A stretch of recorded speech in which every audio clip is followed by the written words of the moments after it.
শ্রী শ্রী অনুকূলচন্দ্র ঠাকুরের আলোচনা জয়গুরু। 1969-এর মার্চে শ্রী বর্মাকে নিয়ে শ্রী বদ্দা শিহুরি যান। ফেরার সময় একদিন এক জঙ্গলে বনভোজন করতে যান। শ্রী বর্মাকে নিয়ে বড়মার ভোগ হতে অনেক বেলা হয়ে যায়। সেই সময় বেলা 12টা পার হয়ে গেলে শ্রী বরদা ভোগ গ্রহণ করতেন না। শ্রী বর্মার আদেশে শ্রী বরদা সেদিন গ্রহণ করলেন এবং সে সময় থেকে 12টার পরও ভোগ গ্রহণ করতেন।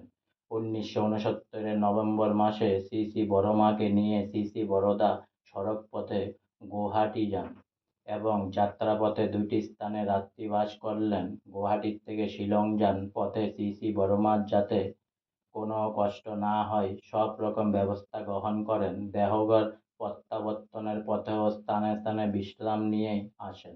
শ্রী বর্মার দর্শনে প্রতিটি স্থানে অগণিত দর্শনার্থীর সমাগম হতো।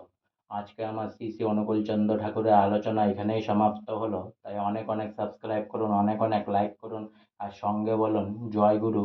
অনেক অনেক ভালো থাকুন, অনেক অনেক সুস্থ থাকুন, অনেক অনেক আনন্দে থাকুন, অনেক অনেক হেল্প করতে থাকুন সবাইকে। আর সঙ্গে অনেক অনেক সাবস্ক্রাইব করুন প্লিজ আমার চ্যানেলটি। আর সঙ্গে পুনরায় একবার বলুন জয় গুরু।